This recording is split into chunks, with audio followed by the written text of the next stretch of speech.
महासमर 7। प्रत्यक्ष। लेखक नरेंद्र कोहली।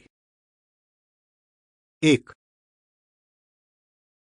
अर्जुन के कक्ष में प्रवेश करते ही द्रौपदी उत्साहपूर्वक उसकी ओर बढ़ी। ओह फाल्गुन! अर्जुन के मन की सहस्त्रों आशंकाएं इस एक संबोधन से मिट गईं। नहीं, पांचाली उससे रुष्ट नहीं थी। यदि रुष्ट होती तो वो उसे किसी और नाम से पुकार सकती थी, किंतु फाल्गुन कहकर कभी संबोधित नहीं करती। वो अत्यधिक औपचारिक होकर उसके प्रति असाधारण सम्मान प्रदर्शित करती। उस पर इस प्रकार की अनौपचारिक, सहज और प्रिय मुस्कान न लुटाती। इसमें तो उसके हृदय का नैसर्गिक और मादक उल्लास झलक रहा था। कैसी हो प्रिय? मैं बहुत प्रसन्न हूं। सच पूछो तो प्रसन्नता के मारे एकदम बौराई हुई हूं। क्यों क्यों? अर्जुन सहज भाव से हंसा। एक तो अभी तक जैसे मुझे विश्वास ही नहीं हो रहा था कि हमारा वनवास ही नहीं, अज्ञातवास भी समाप्त हो गया है। और दूसरे, मेरे लिए यह कल्पना करना भी कठिन हो रहा है कि हमारा पुत्र इतना बड़ा हो गया है कि उसका विवाह हो सकता है। अभी तक तो मैं सास रूप में माता कुंती को ही देखती हूं। अपनी तो उस रूप में कल्पना भी नहीं कर पाती। क्यों?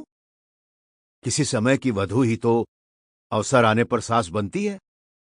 हां, किंतु मेरे मन में सास की छवि एक वृद्धा के रूप में है, और मेरा मन अभी स्वयं को वृद्धा मानने को प्रस्तुत नहीं है। द्रौपदी झेंपी सी मुस्कुरा रही थी। मेरा विचार है कि जब हमारा विवाह हुआ था तो माता भी कोई ऐसी वृद्धा नहीं थी, अर्जुन ने कहा। किंतु मैं तो उस समय एक किशोरी मात्र ही थी, द्रौपदी बोली। मैंने सर्वप्रथम उन्हें एक प्रौढ़ा के रूप में देखा, और आज तक मेरा मन उन्हें प्रौढ़ा ही मानता है। मेरी अवस्था उनकी तब की अवस्था से अधिक भी हो जाए तो मैं स्वयं को उस प्रकार प्रौढ़ा नहीं मान पाऊंगी। सत्य है, अर्जुन ने कहा। हम पहली बार जिसको जिस रूप में देखते हैं उसे उस रूप में ही स्वीकार कर लेते हैं, और फिर उसमें परिवर्तन करना कठिन होता है। मैंने तुम्हें किशोरी के रूप में देखा था तो तुम मेरे लिए किशोरी ही रहोगी। मुझे तुम्हारे इस आनंद में सदा वही चेहरा झांकता दिखाई देगा। तो मैं तुम्हारे लिए कभी प्रौढ़ा नहीं होंगी, कभी वृद्धा नहीं होंगी? द्रौपदी ने पूछा। लगता तो यही है, अर्जुन ने उत्तर दिया। मेरा मन तुम्हारे जिस रूप पर रीझा था वो कैसे विस्मृत हो सकता है? वैसे जब हमारा विवाह हुआ था न हमारी अवस्था इतनी कम थी, न माता की। अभिमन्यु अभी केवल 16 वर्षों का है। तुम्हारी अवस्था भी उतनी नहीं है। तुम अपनी युवावस्था में सास बनने जा रही हो। इतनी युवा सास पाना उत्तरा के लिए भी सौभाग्य का विषय है। लगता है आज अपने कक्ष से ही चाटुकारिता की योजना बनाकर चले थे। द्रौपदी ने उसे ललित दृष्टि से देखा। नहीं, अपने कक्ष से तो मन में एक पाप लेकर चला था। तुम अनुमति दो तो तुमसे कहकर अपने मन का बोझ हल्का कर लूं। पाप? द्रौपदी चकित थी। तुम्हारे मन में पाप, फाल्गुन? हां, मेरे मन में पाप था, अर्जुन ने कहा। मैं सोच रहा था कि हमारे पुत्रों में सबसे पहले अभिमन्यु का विवाह हो रहा है।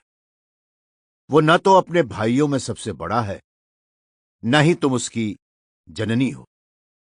क्या तुम्हें यह बात माता कुंती के समान कोंचती नहीं होगी कि बड़े होते हुए भी किसी द्रौपदेय का विवाह नहीं हो रहा?